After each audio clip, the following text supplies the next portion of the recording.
Merci beaucoup. Alors, je remercie les organisateurs et c'est pour moi un honneur et un signe de confiance de me demander d'introduire ce débat.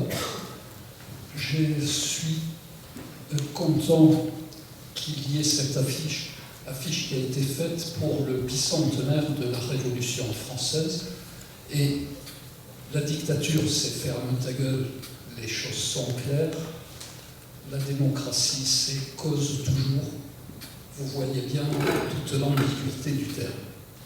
Et c'est de ces ambiguïtés que nous allons parler. Alors, ce que je voudrais vous proposer, je ne veux pas monopoliser la soirée, c'est juste une introduction. Donc, c'est un certain nombre d'éléments de réflexion ou de questions auxquelles je n'apporterai pas la réponse, mais elle viendra peut-être ensuite dans le débat.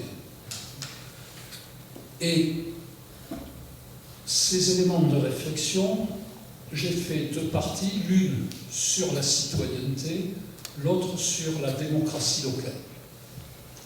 Et je pars d'idées reçues. Alors, une idée reçue, qu'est-ce que ça veut dire? Ça veut dire que c'est couramment admis qu'en règle générale, il y a une part de vérité, mais qu'il y a aussi de la simplification ou de l'exagération.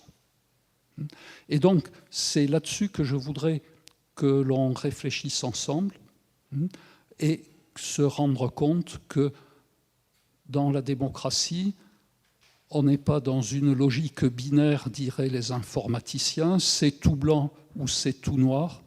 Il y a souvent des ambiguïtés, il y a des gris, il y a des zones d'ombre. Et donc, première de ces idées reçues,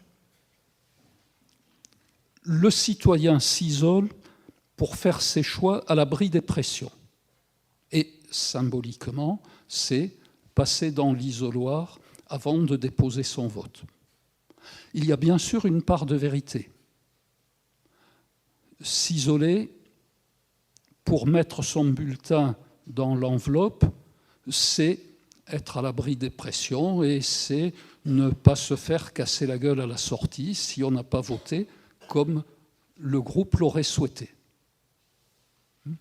Mais il y a une limite, et une limite très importante, c'est que c'est considérer le citoyen comme un individu isolé. Or, c'est faux.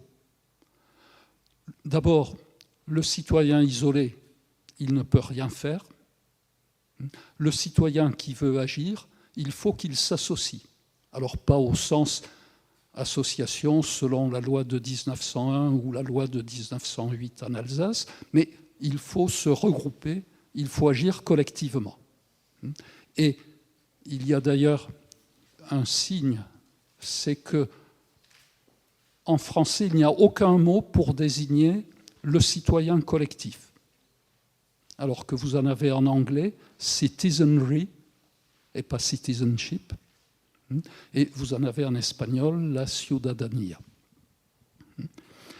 Et donc, en se regroupant, les citoyens produisent de l'action collective, de l'intelligence collective, et à partir de cette intelligence collective, ils vont mettre en œuvre, passer à l'action et agir collectivement et faire l'apprentissage de cette action collective.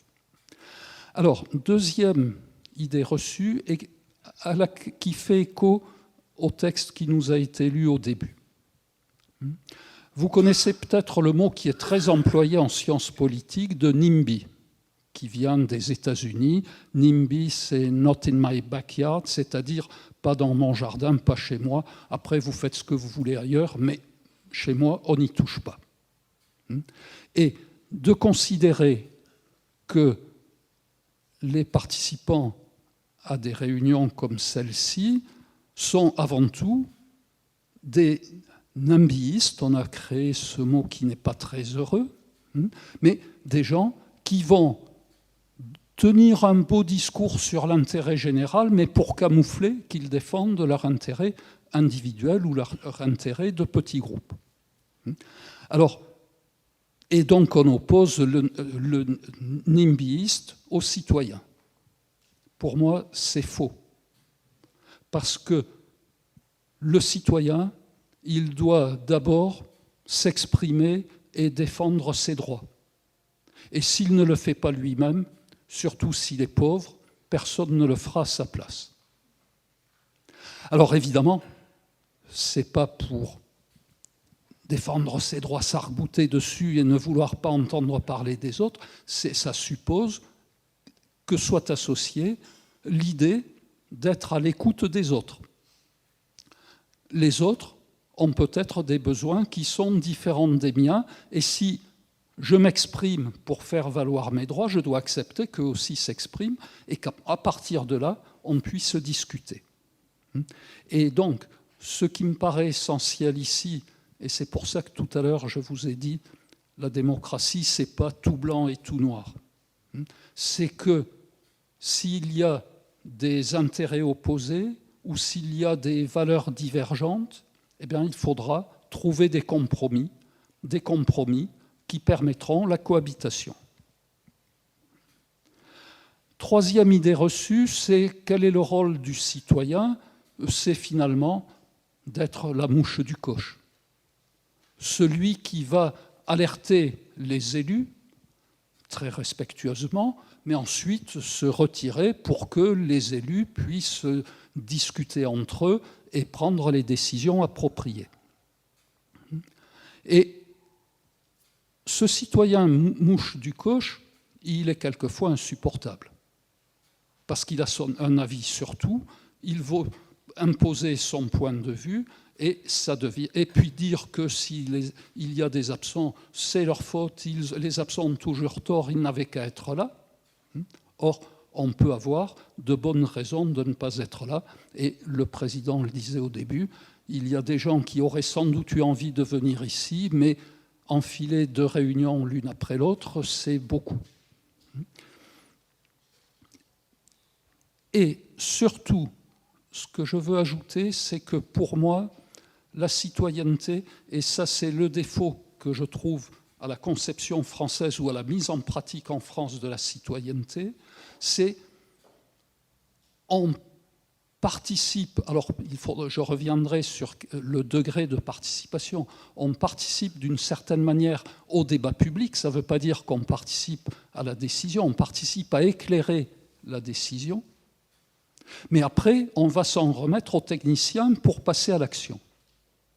Et c'est là où l'expérience allemande me paraît extrêmement intéressante, dans ce qui correspond plus ou moins à la politique de la ville en Allemagne. Des habitants qui viennent et qui disent il y a telle et telle chose qui ne va pas, on les encourage et on leur facilite de faire eux-mêmes les travaux, de s'occuper des espaces verts, de s'occuper des arbres devant chez eux, etc. Et donc, ce n'est pas simplement discuter et puis dire c'est les jardiniers de la ville qui vont s'occuper des espaces verts, c'est je suis citoyen en m'occupant, moi aussi, d'une partie de l'espace public. Et je prends cet exemple parce qu'il est clair, mais il y aurait bien d'autres exemples d'initiatives citoyennes pour qu'entre citoyens, on s'organise pour répondre à un problème du quartier. Et après, à partir de là, on est crédible parce qu'on n'a pas simplement protesté, on a fait des choses, on va négocier avec les pouvoirs publics. Et là-dessus, je vous rappelle une citation du président Kennedy qui dit « Ne te demande pas », parce qu'en anglais, on ne fait pas la distinction entre « tu » et « vous ». Ne te demande pas ce que l'État peut faire pour toi, demande-toi ce que toi tu peux faire pour l'État. Alors, j'arrive, et vous voyez que c'est très ramassé, très bref, à ma deuxième partie sur la démocratie. Et je dis, oui. C'est un peu...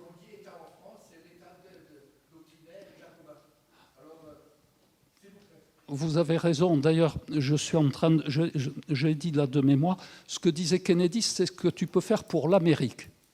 Donc c'est la nation. Et merci d'avoir rectifié, vous avez bien fait.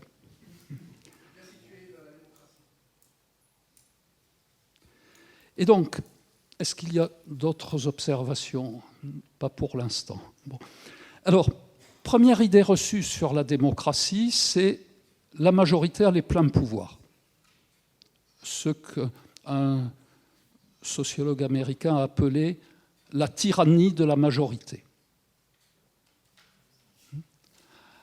Bien sûr, s'il y a une majorité, c'est parce que celui qui a été élu par cette majorité a eu davantage de voix, donc davantage de confiance de la population. Mais là aussi, on n'est pas dans du blanc et dans du noir. Celui qui est aujourd'hui minoritaire sera peut-être dans 6 ans ou dans 10 ans majoritaire. Et celui qui est majoritaire n'a pas nécessairement raison sur tout. Donc, respecter les droits de la minorité, essayer de tenir compte de ce qu'il y a de positif dans les critiques de la minorité, c'est fondamental dans la démocratie. Et donc, là aussi, c'est la recherche de compromis, d'arbitrage qui vont nécessairement pencher plus dans un sens que dans l'autre, mais qui ne sont pas je rafle tout, ce qui se traduit d'ailleurs et ce qui s'est traduit aux États-Unis. Un nouveau président est élu, on change toute l'administration pour mettre une administration qui soit aux ordres de la majorité, et quand la majorité part, les fonctionnaires partent avec elle. Et de ce point de vue, quels que soient les défauts de la bureaucratie de la fonction publique apporte une certaine stabilité. Et tout à l'heure, on a parlé de la démocratie, c'est le président qui a parlé de la démocratie locale dans les lois de décentralisation de 1982, mais il y a eu du chemin de fait ensuite, et quand on est arrivé au vote d'une loi en 2002 ou 2003, je n'ai plus exactement en tête la date, qui, dans le texte initial, était une loi sur la démocratie locale. C'est une forte majorité de députés, droite comme gauche, qui a eu peur du mot démocratie locale, qui a trouvé que démocratie locale, c'était trop dangereux, et qui a dit c'est la démocratie de proximité. Et comme si, parce que c'est proche, c'est moins dangereux que si c'est local. Je n'ai toujours pas bien saisi l'argument, mais il y a de fortes résistances, et je pense que le fait que, encore aujourd'hui, même si ça tend à diminuer, à l'époque, il y avait le cumul des mandats et la plupart des députés étaient en même temps des élus locaux, joue bien sur cette idée, il ne faut pas donner trop de pouvoir aux habitants, il faut préserver le pouvoir des élus. Et donc, la participation fait peur à beaucoup d'élus. Il est vrai que la proximité, le local, peut faciliter la participation, mais ce n'est pas une loi nécessaire. Et il y a des communes, et on pourrait en dire la même chose de certaines intercommunalités, où l'on peut parler de monarchie municipale, et où le monarque élu se comporte comme précisément j'ai la majorité, donc je décide tout seul, et la participation n'est pas nécessairement plus facile au niveau local qu'à un niveau plus élevé. Et puis, bien sûr, l'argument qui est toujours opposé, c'est bien beau la participation, mais c'est une perte de temps. Et puis il n'en sort rien, c'est inefficace, les gens viennent, il n'y a que les râleurs, c'était aussi évoqué, les gens qui sont satisfaits ne viennent pas, il n'y a que les râleurs, etc. Or, je prétends que le temps qui est apparemment perdu dans des débats, et des débats qu'on considère comme stériles, est en réalité un temps qui fait avancer les esprits, qui fait avancer la réflexion collective. Il y a un mot qui est très dévalorisé en français, c'est la palabre. Mais si vous allez voir ce qui se passe dans les villages africains, l'arbre à palabre, c'est le lieu où on règle publiquement un certain nombre de désaccords qui peuvent être familiaux, qui peuvent être au sein du village, mais où on va parler, et on va parler publiquement, et le fait de parler publiquement aide à faire avancer les choses et à trouver des solutions. Et cette participation, elle a à mes yeux deux volets.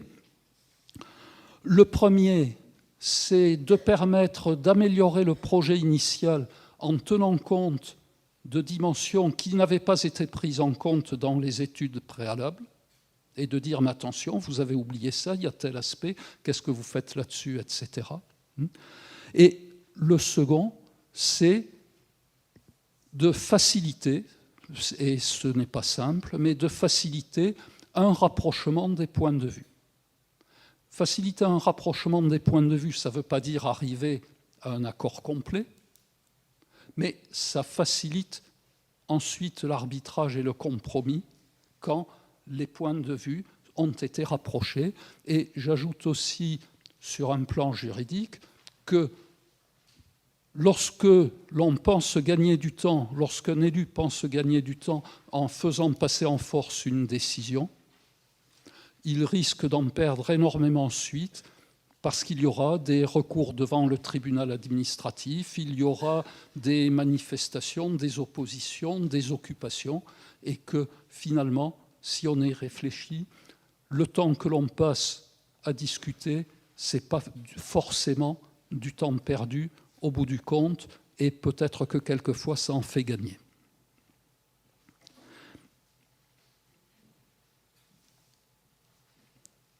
Et puis, je reviens, je l'ai déjà un peu dit, sur l'idée que la démocratie, c'est le plein pouvoir aux élus. Le plein pouvoir aux élus, les juristes ont un très beau mot pour ça, c'est une fiction juridique. Fiction juridique qui consiste à dire les techniciens donnent un avis, mais c'est les élus seuls qui décident. Or, tout le monde sait, aussi bien les élus que les techniciens, et j'en ai interviewé beaucoup là-dessus, tout le monde sait que dans la façon de rédiger un avis, il y a déjà des choix politiques. Et donc, dans le système de démocratie représentative, la décision est une coproduction des élus et des techniciens. Mais c'est une coproduction qui va rester secrète, c'est beaucoup dire, mais implicite.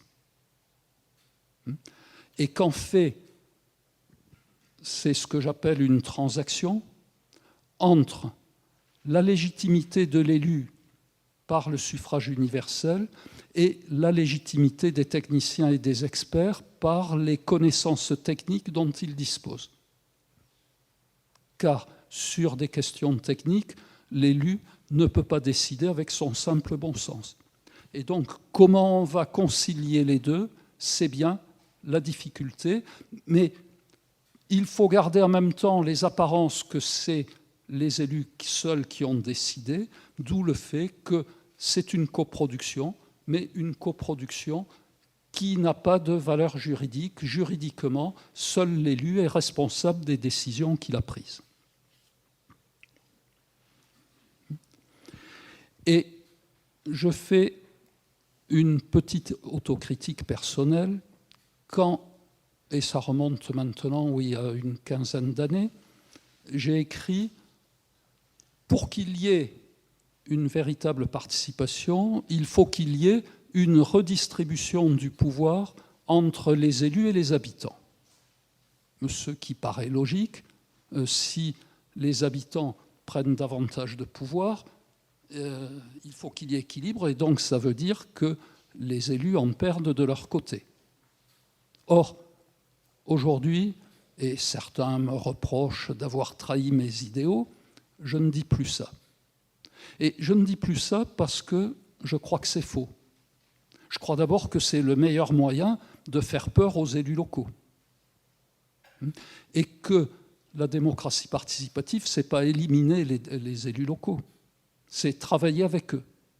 C'est travailler avec eux, c'est les stimuler, leur donner des idées, les pousser, et que pour cela, il faut faire une place aux citoyens.